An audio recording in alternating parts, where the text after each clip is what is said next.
یہ جرمنی سے انیس احمد صاحب فاروق نے سوال بھجوایا ہے. ایک دارالعلوم حقانیہ کوڑا کھٹک سے چھپی ہوئی کتاب قادیانیت اور ملت اسلامیہ کا موقف، اچھا، اس کے حوالے سے کہتے ہیں اس میں یہ لکھا ہے کہ 74 کی تحریک ختم نبوت کے دوران قومی اسمبلی میں ملت اسلامیہ کا وہ بیان استغاثہ جس پر قومی اسمبلی نے بالاتفاق دستور میں قادیانیوں کو غیر مسلم قرار دیا، اس میں مرزائی صاحبان لاکھوں حدیثوں کے ذخیرہ میں سے 2 ضعیف اور سقیم روایتیں نکال کر اور انہیں من مانا مفہوم پہنا کر ان سے اپنی خود ساختہ نبوت کے لیے سہارا لینے کی کوشش کرتے ہیں. اچھا اور جو 2 حدیثیں دی ہیں جی، وہ ہیں، ایک حضرت عائشہ کی حدیث ہے اور دوسری حضرت ابراہیم علیہ السلام کی وفات پر آنسم نے ہاں، جو فرمایا یہ وہ ہے. سقیم ہیں دونوں، یہ دونوں ان کے نزدیک سقیم بیمار ہیں. جی. اچھا، تو یہ کہتے ہیں کہ اس پہ حضور روشنی ڈالیں. ان حدیثوں کے متعلق تو میں پہلے بارہا بات کر چکا ہوں.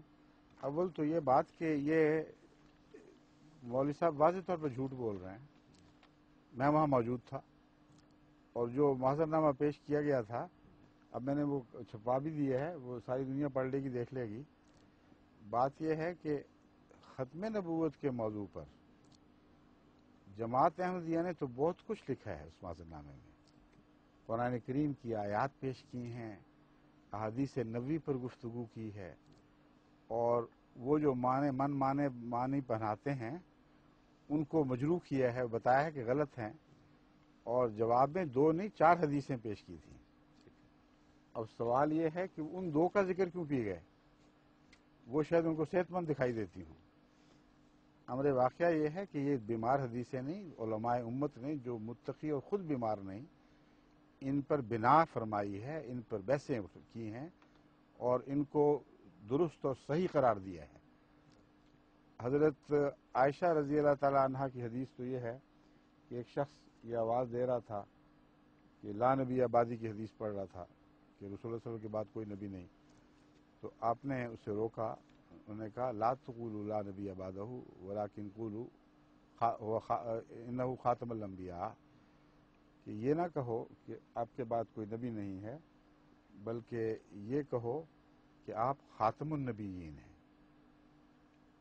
پھر اس حدیث پر علماء نے بحثیں کی ہیں اور ان اخورا خٹک والے علماء سے بہت برتر اور بہت بلند مرتبہ ائمہ نے اس کو بیمار کہہ کر پھینک نہیں دیا، بلکہ صحت مند کہتے ہوئے، صحت مند شمار کرتے ہوئے ان پر گفتگو فرمائی اور اس سے کہا کہ یہ مناقض نہیں ہے.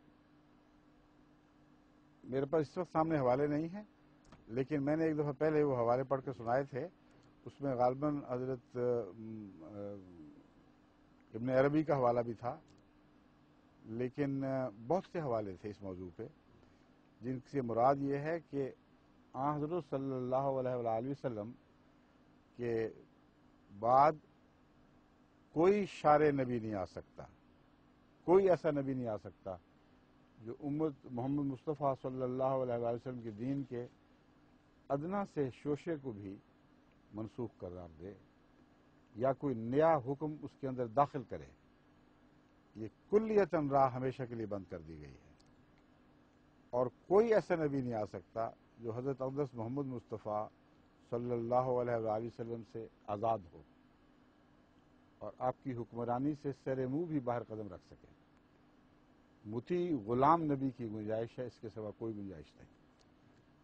یہ مفہوم لیا گیا ہے اس حدیث سے، اور اسے مناقض خاتم النبیین قرار نہیں دیا گیا، کسی اور حدیث کے مناقض قرار نہیں دیا گیا.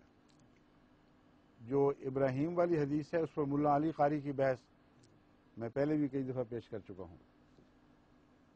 وہ حدیث جو ہے وہ یہ ہے کہ حضرت ابراہیم جو آن حضور صلی اللہ علیہ وآلہ وسلم کے ماریہ قبطیہ کے بطن سے فرزند تھے، جب آپ کا وصال ہوا تو حضرت اقدس محمد رسول اللہ نے ان کو لحد میں اتارتے ہوئے فرمایا لو عاشا لکان صدیقا نبیا، یہ میرا بیٹا اگر زندہ رہ جاتا تو صدیق نبی ہوتا.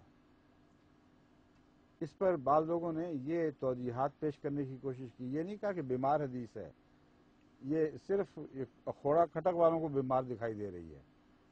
پرانے بزرگوں نے یہ نہیں فرمایا کہ رد کرو بیمار بیمار، اسے قبول کیا، سر آنکھوں پہ لیا اور یہ کہا کہ یہ جو بعض لوگ، بعض علماء اس سے نکلنے کی کوشش کرتے ہیں، اس کے مفہوم سے باہر جانے کی کوشش کرتے ہیں، یہ کہہ کر کہ اس سے مراد یہ ہے کہ اسی لیے اللہ تعالیٰ نے مار دیا کہ نبی نہیں آ سکتا تھا، اگر نبی آ سکتا تو ان کو وفات کر دیتا۔